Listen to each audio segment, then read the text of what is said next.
December ആയതുകൊണ്ട് ഇപ്പോൾ എங்கே பார்த்தாലും Christmas decors ആണല്ലോ. അതുകൊണ്ട് നമ്മളും തുടങ്ങിയെന്നേ.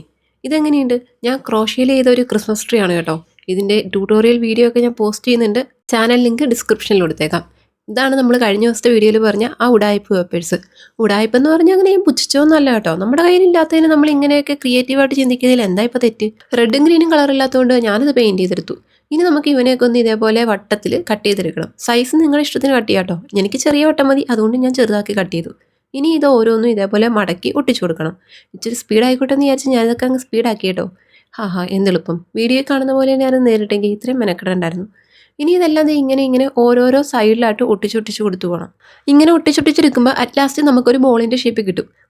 ഇപ്പോൾ ഓൾമോസ്റ്റ് എല്ലാവർക്കും മനസ്സിലായി കാണും ഏത് ക്രിസ്മസ് ഡെക്കോറാണ് നമ്മൾ ചെയ്ത് വരുന്നതെന്ന്. അതെ, നമ്മൾ ക്രിസ്മസ് ട്രീയിലൊക്കെ ഇങ്ങനെ സൈഡിൽ ഇങ്ങനെ തൂക്കിയിടുന്ന ചെറിയ ചെറിയ ഉണ്ട ബോളുകളില്ലേ. സാധാരണ അത് പ്ലാസ്റ്റിക്കിൽ നമ്മുടെ സിൽക്ക് പേപ്പറൊക്കെ വെച്ചിട്ടാണ് കിട്ടാറ്. പക്ഷേ ഇന്ന് ഞാനിത് ഇങ്ങനൊരു പേപ്പറിൽ ചെയ്തെടുക്കാമെന്ന് വിചാരിച്ചു. എങ്ങനെയുണ്ട് നമ്മുടെ ബുദ്ധി? നിങ്ങൾക്ക് എല്ലാവർക്കും എളുപ്പത്തിൽ ചെയ്യാൻ പറ്റുന്നൊരു ക്രാഫ്റ്റാണ് കേട്ടോ ഇത്. ഇതേപോലെ ഇഷ്ടമുള്ള ഏത് കളറും നമുക്ക് ഇങ്ങനെ തന്നെ ചെയ്തെടുക്കാൻ പറ്റും. ഈ ബോൾ മാത്രമല്ല കേട്ടോ, ആ മണിയൊക്കെ ഇല്ലേ, അതും മണിയുടെ ഷേപ്പിൽ ഇതേപോലെ പേപ്പർ കട്ട് ചെയ്ത് നമുക്ക് ഇങ്ങനെ എടുക്കാൻ പറ്റും കേട്ടോ. അപ്പോൾ എന്തായാലും നമ്മുടെ ബോൾസ് എല്ലാം നമ്മൾ ഇതേപോലെ ഒട്ടിച്ചെടുത്ത് വൃത്തിയാക്കി എടുത്തിട്ടുണ്ട്. തൂക്കിയിടാനുള്ള ഓരോരോ നൂലും കെട്ടി കൊടുത്തിട്ടുണ്ട്. ഇനി ചെറിയ ഡെക്കറേഷനൊക്കെ ആകാമല്ലേ.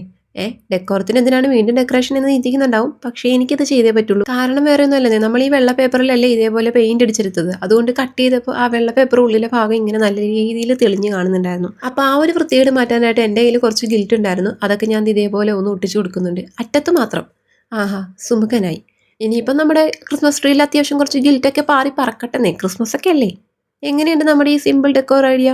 എല്ലാവരും ഒന്ന് ട്രൈ ചെയ്ത് നോക്കുക. വീഡിയോ ഇഷ്ടപ്പെട്ടെങ്കിൽ ലൈക്ക് ചെയ്യുക, കമൻറ്റ് ചെയ്യുക. ബൈ.